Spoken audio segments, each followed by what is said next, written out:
I am really interested in understanding why people do what they do. It's a question that and once you're asked on a broader scale. I'm really curious about the dichotomy of bringing those rural practices. I'm really curious about what is this going to look like in like 10 years, in 20 years. So the mission of our program is transforming students into scholars.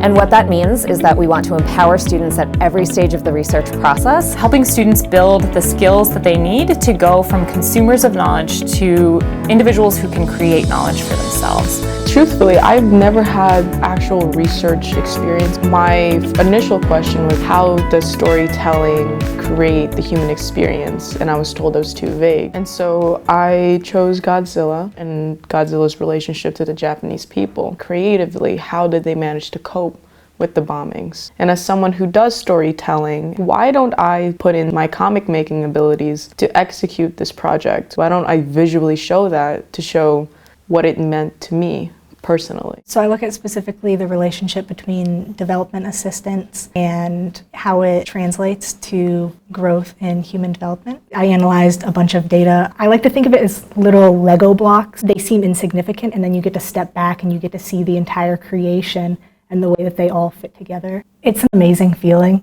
I wanted to do something in the field of biology. My end goal is to get a PhD in something that is related to computer science, biology, and chemistry. So we studied pitcher plant and moth herbivory. It was amazing. The most exciting part of the undergraduate research was being able to take this lead on my own. I approached this research to learn about urban agriculture, and specifically I was looking into vertical farms and rooftop gardens to see if adding that fresh food into a city could help eliminate food deserts. This could be a life-saving thing for a good portion of the world. The title for my work is Representation of Afghan Women in Western Media. To read an article that talks about Afghan women was fascinating to me. It's like there's a whole another level of information that I feel like the literature is missing. Because yes, the blue veil does cover you, but you don't disappear all of a sudden because of it. The research question that we had was, can a peptide, can you make it have a rapid conformational switch? Go from linear, just like a line, to cyclic in a circle and go back and forth. See, how could that relate to the medical field as I'm working towards being a doctor?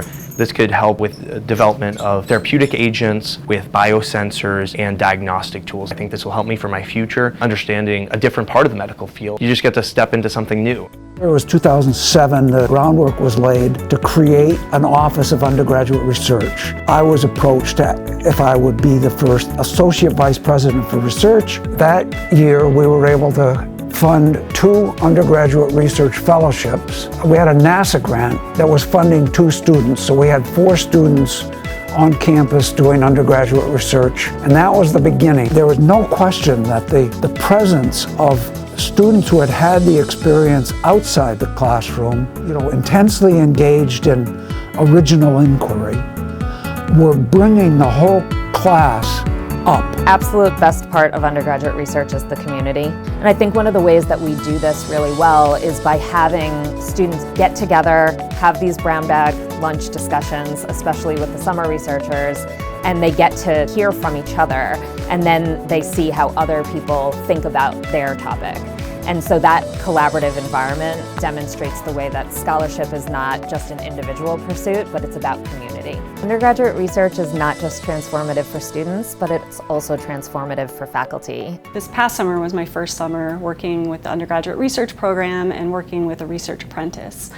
So I worked with Ash. We spent the summer looking for evidence of moth herbivory on local pitcher plants. Working with an undergraduate research apprentice has allowed me to start to build a little bit of a research program that I can then incorporate some of my courses. And it gives me also an extra opportunity to learn how to teach, because it's a different type of teaching to work one-on-one with a student than it is to work with a class. We've developed a scaffolded approach to student involvement, which guides students through the process of research.